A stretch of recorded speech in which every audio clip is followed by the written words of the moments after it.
এইমাত্র সাতিয়ান কালীতলা বিষ্ণুতার মাঠ থেকে 1 লক্ষ টাকা ও একটি ফোন চুরি। কালীতলা সুজন দোকানদারের সকালবেলা 3,05,000 টাকার একটি চেক দেওয়া হয় এবং সেই চেকটি পদা থেকে টাকা তুলে তার ছোট ভাই 2,05,000 টাকা সে তার কাছে রাখে এবং 1 লক্ষ টাকা আলতাবের কাজ দিয়ে বাড়িতে পাঠায়। এমতো অবস্থায় যখন আসতে থাকে কালীতলা বিষ্ণুতার মাঠে মাঝখানে পৌঁছালে তার কাছ থেকে 1 লক্ষ টাকা ও তার ফোনটি ছিনতাই করে নেয়, এমনই অভিযোগ দিয়েছে কালীতলার আলতাফ হোসেন।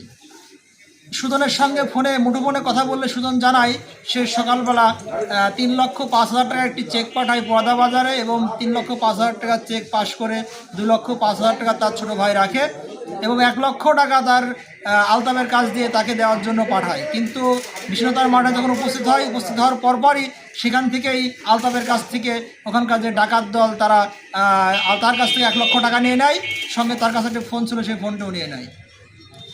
বিস্তারিত জানার জন্য আলতাফ হোসেনের বাসায় গেলে তাকে আপাতত পাওয়া যায়নি। পরবর্তী ভিডিওতে আপনাদের চেষ্টা করব তার সাক্ষাৎকার বা বিস্তারিত জানানোর জন্য।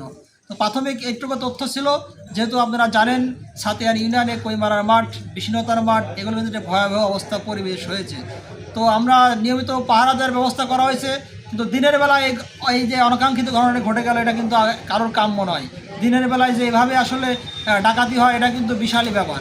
যেহেতু দিনের বেলায় ডাকাতি করার উদ্দেশ্য বা মানে কিন্তু অনেকই একটা বড় ব্যাপার, তাই আমরা যারা ভিডিওটি দেখছি অবশ্যই ভিডিওটি অনেক শেয়ার করবো।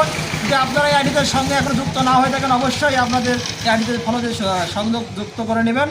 সবাইকে ধন্যবাদ জানিয়ে সবাইকে আসসালামু আলাইকুম।